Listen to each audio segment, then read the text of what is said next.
I would like to announce the successful development of a major new strategic manned aircraft system, which will be employed by the Strategic Air Command. This system employs the new SR-71 aircraft and provides a long-range advanced strategic reconnaissance plane for military use, capable of worldwide reconnaissance of military operations. The Joint Chiefs of Staff, when reviewing the RS-70, emphasized the importance of the strategic reconnaissance mission. The SR-71 aircraft reconnaissance system is the most advanced in the world. The aircraft will fly at more than 3 times the speed of sound. It will operate at altitudes in excess of 80,000 feet. It will use the most advanced observation equipment of all kinds in the world. The aircraft will provide the strategic forces of the United States with an outstanding long-range reconnaissance capability. The system will be used during periods of military hostilities and in other situations in which the United States military forces may be confronting foreign military forces. The SR-71 uses the same J-58 engine as the experimental interceptor previously announced, but it is substantially heavier and it has a longer range. The considerably heavier gross weight permits it to accommodate the multiple reconnaissance sensors needed by the Strategic Air Command to accomplish the strategic reconnaissance mission in a military environment. This billion-dollar program was initiated in February 1963. The first operational aircraft will begin flight testing in early 1965, and deployment of production units to the Strategic Air Command will begin shortly thereafter. Appropriate members of Congress have been kept fully informed on the nature of and the progress in this aircraft program. Further information on this major advanced aircraft system will be released from time to time at the appropriate military secret classification levels. I'm pleased to announce today that in the year ending July 30th, American exports of farm products broke all records, reaching an all-time high of $6,151 million. This represents a 20% increase in farm exports in a single year, $1 billion, and a 35% gain over the level for the year 1960. Once again, American agriculture has demonstrated its ability to succeed in highly competitive world markets. The trade surplus in agriculture last year was over $2 billion, the highest in 50 years. This represents a substantial contribution to the plus side of our balance of payments ledger. Farm exports contribute to the increased prosperity of our farm economy. The latest revised estimates from the Department of Agriculture show that net farm income in 1963 was $12,518 million, more than $250 million higher than we had estimated 6 months ago. The net income per farm increased from $2,961 in 1960 to $3,504 in 1963, an increase in this period from 60 to 63 of more than 18%. I think I should comment briefly on a number of international problems. First, I think most Europeans know that the United States has never had any interest whatever in trying to dominate Europe or any other area in the world. On the contrary, the United States has constantly supported the strengthening of the free nations of Europe. We believe that Europe and the United States have great common interests, common purposes, and common obligations.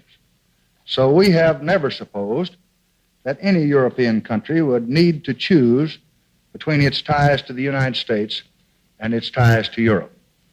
We believe that any effort to force such a choice would be bad for Europe, bad for the alliance, and I have found, I might say, general agreement on this view in my talks with Prime Minister Hume and Chancellor Earhart and President Seni and many other European leaders who have been here this year. Second, I should like to call your attention to the excellent series of meetings which we have had in Washington this last week with the leaders of Australia and New Zealand and Malaysia. These meetings have allowed the United States to underscore its support for the freedom and independence of three most important Pacific states, and our friendship and understanding with these governments, I feel, has been greatly strengthened. Third, in the continuing discussion of Southeast Asia, let me state American policy once more. We are determined to support the freedom and the independence of South Vietnam, where Prime Minister Khan and Ambassador Taylor have established the closest understanding with each other.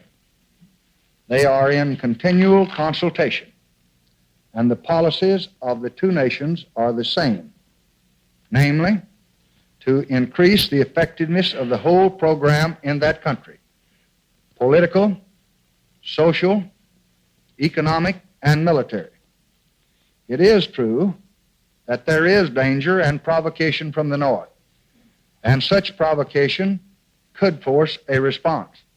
But it is also true that the United States seeks no wider war.